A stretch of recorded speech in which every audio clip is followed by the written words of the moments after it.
Hey, I got a joke for you. Why did the artist decide to paint chickens? Because... Ha ha. Alright, seriously though. Here in this video, I've got some exciting techniques to share with you. We're going to start things off with a Verdaccio. And here I'm painting on a 16 by 20 inch homemade linen stretcher. Now this linen has been adhered to a board. It's a fixed support. And here I'm using phthalo green and transparent red oxide. You might have seen this in a recent live stream. I went ahead and finished off the painting. We've cut together this YouTube version for you.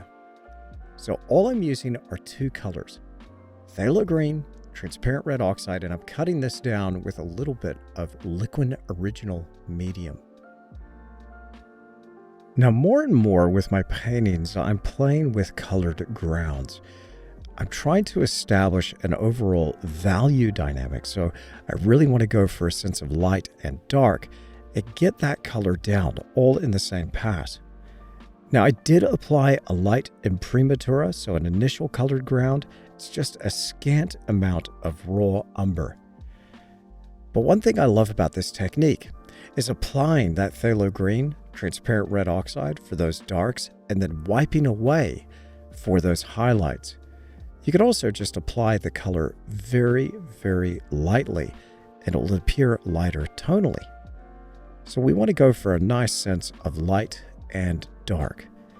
Again, for a little bit more breakdown of the process, check out that live stream, which you'll find on my channel here on YouTube.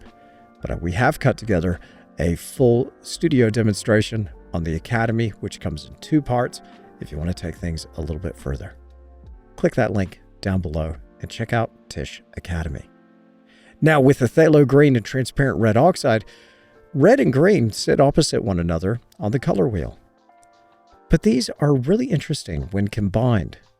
The red and green cancel each other out, and it forms a beautiful olivey color when mixed at 50-50. Now, the phthalo is incredibly pungent, as you may know. It goes around knocking the crap out of the other colors that are on your palette. A little bit goes a really long way. But I found that this was a nice mix for some of the colors in the Junglefowl's red cape, as well as that comb that sits atop the head. Now, the trick here with this underpainting is to apply the paint thinly. So I've been using a series of flats. These are ivory flats made by Rosemary & Co. If you want to check out the materials that I use, click those links down below. Get your hands on some Rosemary & Co brushes and some Blue Ridge handmade oil colors. Now, I did have some really good reference material when I visited Rarotonga a few years ago. And these junglefowl really captured my imagination. Been wanting to paint them for some time. I don't just paint exactly what I'm seeing in the photo. What I tend to do is I recompose and create a design that hopefully tells a story. I love the family dynamic here that's starting to happen with the two hens and a whole bunch of chicks, with that proud rooster there in the background. Now you can see here I'm using a little bit of paper towel to wipe away some of that paint and control some of my values. And I'm able to control those edges pretty well with those ivory flat brushes. Now, as I mentioned, I'm using liquid original in my process here. This is an alkyd resin. I use no more than 1 part medium to 3 parts paint. This gives me just the amount of flow that I need, but I know that this surface is going to go dry after about 12 to 24 hours, allowing for some rapid layering techniques. And my intention is to come back here and layer in some detail right over the top of this thin Verdaccio. Naturally, if I use a little more transparent red oxide, it gives that heat, that flush of warmth in some of the feathers on my hens and my rooster. Now, using Gamsol and a clean, flat synthetic brush, I can remove some of this pigment and wipe away the excess with a paper towel, giving indications of not only feathers and highlights, but that jungle foliage just behind our jungle fowl. Now, what would jungle fowl be without jungle foliage? I really loved the dynamic of the colors that I was seeing in the reference material and how those reds interacted beautifully with the deep, lush greens. Using some smaller flats, I can get some crisp edge work and start to delineate between individual feathers where appropriate. Now, you might not have seen a subject like this from me in quite some time. I mean, why paint chickens? I think as an artist, you should only be bound by your own personal interests. And hey, I love this as a subject. That's exactly why I'm painting it. My recommendation for any new and upcoming artists is just paint what interests you.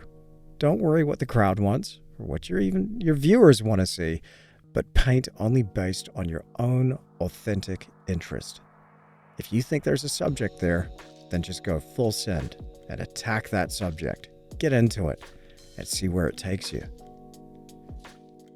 I enjoy painting things other than landscapes every now and again. It gives me a chance to explore some other ideas and expand my techniques and my thinking to broaden my horizons artistically. And you never know, you might just unlock something with a different subject, something that you can apply to your normal studio work. Now, I wanted to take some different Rosemary & Co. brushes for a spin. Here, I'm using some Eclipse combers. I was thinking they might give me a little more of a painterly quality with the foliage. I wanted to also just get lost in the brushwork in this painting and not have everything be so tight and detailed. As you can see, I'm using quite a bit of color here as I try and find the exact mixes to create some of that unique plumage.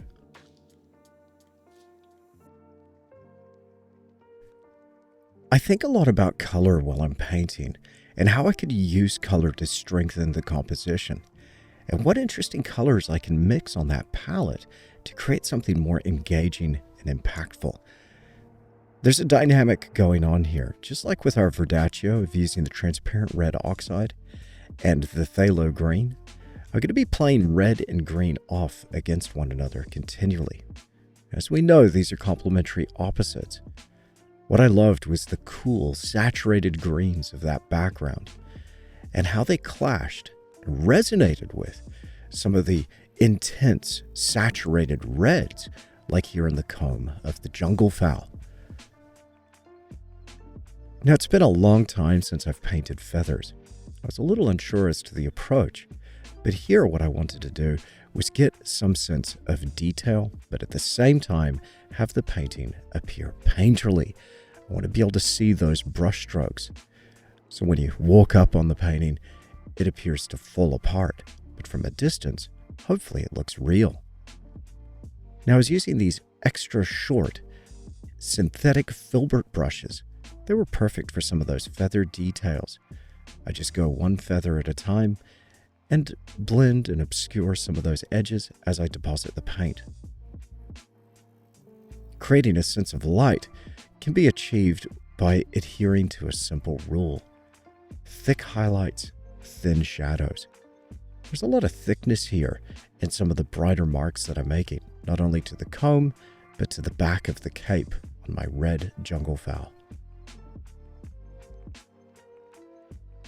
I use plenty of synthetic pointed rounds. The ivory rigger is my favorite. I also use a 00 pointed round for some details in the face. Now, shout out to Sarah from the Academy, who gave me a really interesting idea for mixing a blue.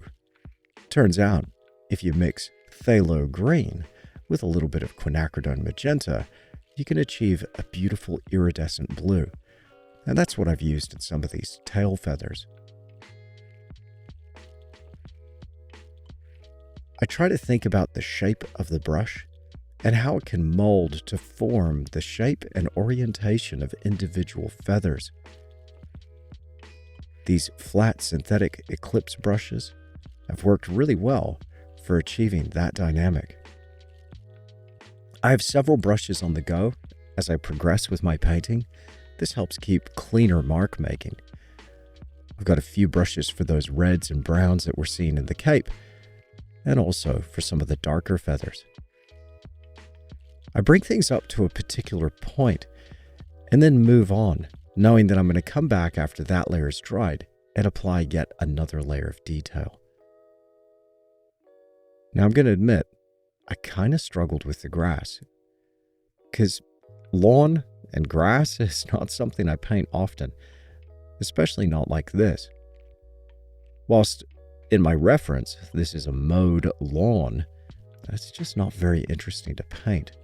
So I tried to break up the pattern where I could.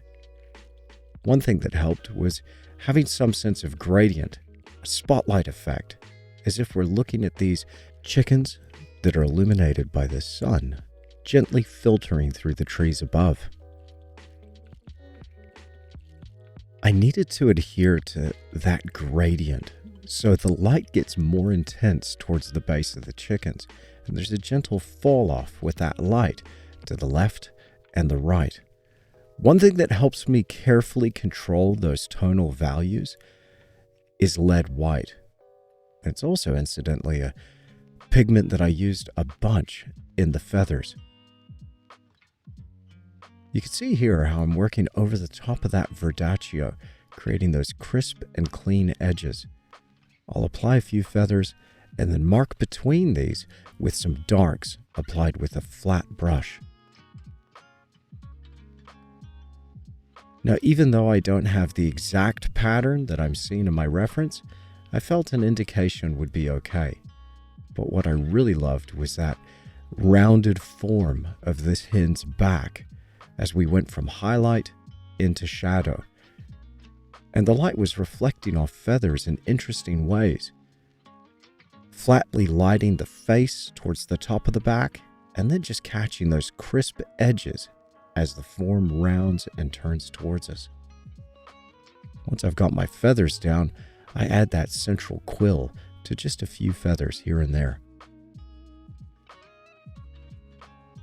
Now, there are 4 things that I talk about continually in my Extended Academy videos. These are the fundamentals of representational painting, in my opinion. And they form a hierarchy, a kind of list of considerations, things that I'm juggling in order to achieve realism. That is, line and shape. The drawing must be sound. This is where all painting starts, with all of those linear components. From here, I consider value carefully, how light and how dark certain things are.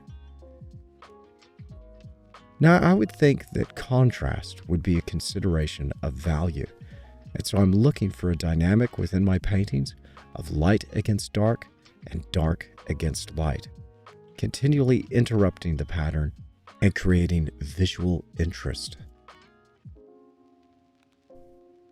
The third component on my list is color. And there's so much that we could talk about with the color. But I'm thinking about areas that need to be muted and desaturated, that is to say, chromatically not as intense, and some areas that have bright, punchy color. And finally, edge, the way one edge meets another.